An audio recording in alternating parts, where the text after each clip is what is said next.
അസ്സലാമു അലൈക്കും വറഹ്മത്തുള്ളാഹി വബറകാതുഹു. വളരെ ഔപചാരികമായ ഒരു പ്രാതിനിധ്യമാണ്.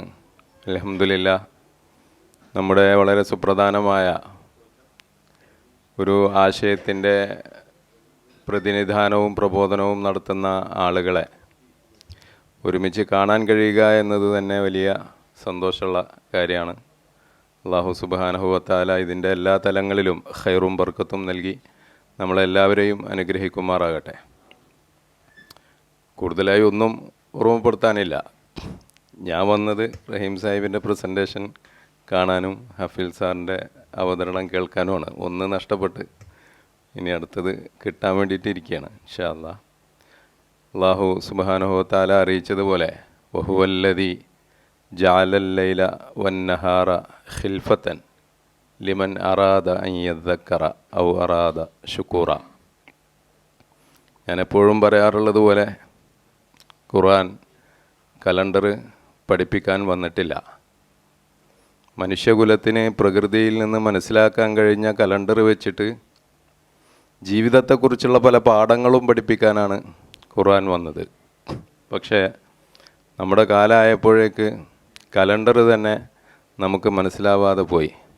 അപ്പോൾ പിന്നെ കലണ്ടർ വെച്ചുകൊണ്ട് ഖുർആൻ പറയുന്ന കാര്യങ്ങളും നമുക്ക് മനസ്സിലാവാതെ പോയി.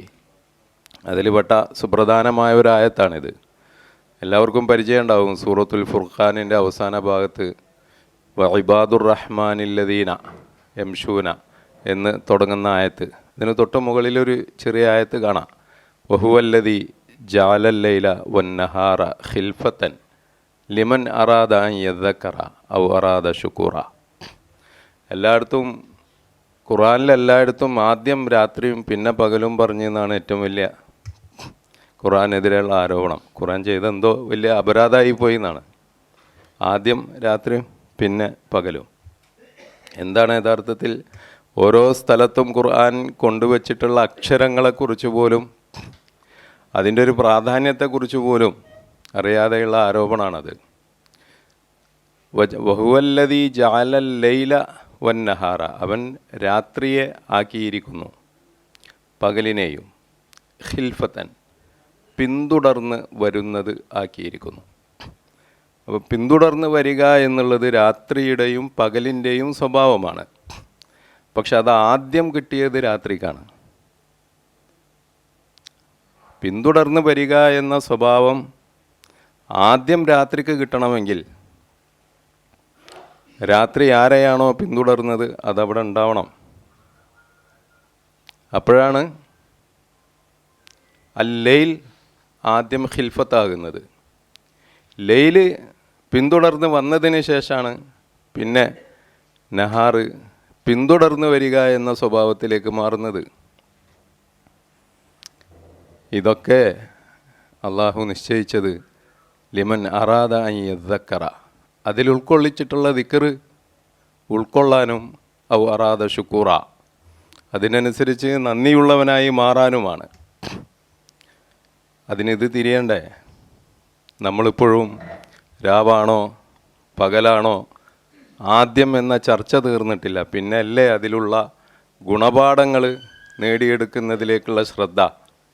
അതുകൊണ്ട് എന്നെ തന്നെ ആത്മനിരൂപണത്തിന് വിധേയമാക്കിക്കൊണ്ട് എല്ലാവരോടും എനിക്ക് പറയാനുള്ളത്, നമ്മൾ വിശുദ്ധ ഖുർആനിലെ വളരെ കൃത്യമായ ഇന്നാലിന്ന ആയത്തുകൾ പ്രതിനിധാനം ചെയ്യുന്ന തീയതി സമ്പ്രദായം, കാലഗണനാ സിസ്റ്റം ജീവിതത്തിൽ പാലിക്കുന്നത് കൊണ്ട് അത് പാലിക്കാത്ത ആളുകളിൽ നിന്ന് എനിക്കെന്ത് നേട്ടമാണുള്ളത് എന്ന് ജീവിതം കൊണ്ട് അടയാളപ്പെടുത്താൻ എനിക്കും നിങ്ങൾക്കും സാധിക്കുന്നുണ്ടോ ഇല്ലേ എന്നതാണ്.